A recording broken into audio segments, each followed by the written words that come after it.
Bonjour et bienvenue sur Fleetnote, votre outil de pilotage de flotte automobile en ligne. Nous allons voir ensemble dans cette vidéo comment gérer les commandes véhicules dans Fleetnote.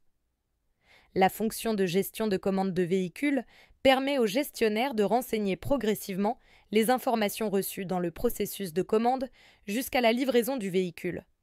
Il suffit à la livraison du véhicule d'incorporer ce dernier dans le parc sans avoir à ressaisir les données. Attention! Dans le cas d'ajout d'une nouvelle commande, le collaborateur associé à ce nouveau véhicule doit avoir été créé au préalable dans Fleetnote. Pour commencer, rendez-vous dans le menu de gauche et cliquez sur « Gestion » puis sur « Mes commandes ».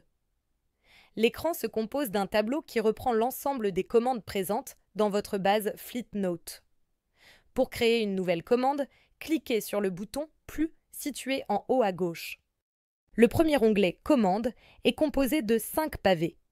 Le premier permet de renseigner les informations générales concernant la commande, telles que le numéro de commande, le statut et le fournisseur.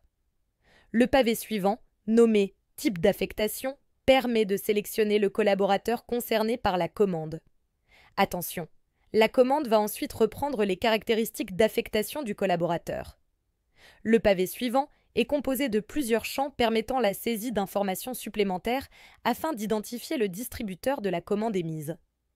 Dans le pavé « Livraison », il vous est possible de communiquer les informations cernant la livraison du véhicule. Enfin, le dernier pavé vous permet de renseigner vos commentaires. Les 3 onglets suivants, l'onglet « Véhicule », « Catégorie » et « Contrat » sont identiques à ceux du processus de création d'un véhicule dans Fleetnote. Vous pouvez retrouver dans le tuto vidéo « Créer ou modifier manuellement un véhicule dans Fleetnote » les informations précises concernant ces 2 onglets. Toutes les informations n'étant pas connues lors de la saisie de la commande dans Fleetnote, nous attirons votre attention sur les points importants suivants.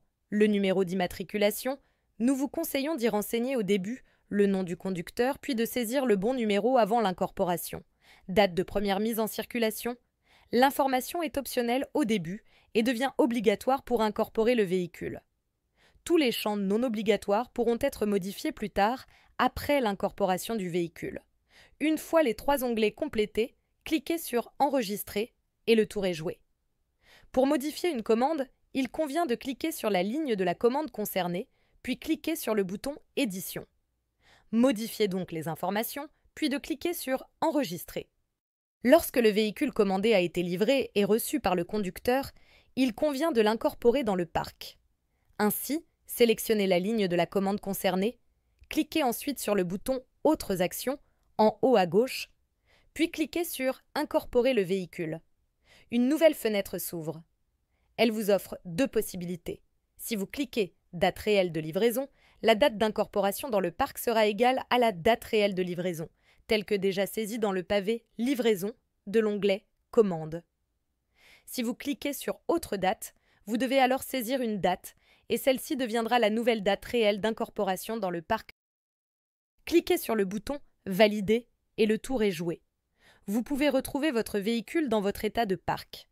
Attention, après l'action d'incorporation du véhicule dans le parc, la commande passe automatiquement en statut « Incorporé parc ». Les dates de début et de fin de contrat s'adaptent automatiquement à la date d'incorporation.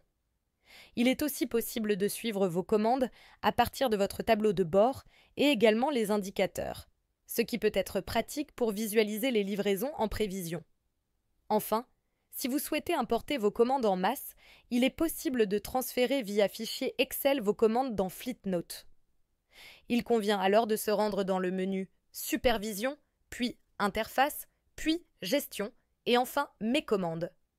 Vous avez la possibilité de télécharger un modèle d'import. Ce fichier pourra ensuite être complété, puis réimporté, permettant ainsi de créer plusieurs commandes en une seule opération. Nous espérons que ce tuto vous aura servi. Nous vous souhaitons un bon usage de Fleetnote. À bientôt.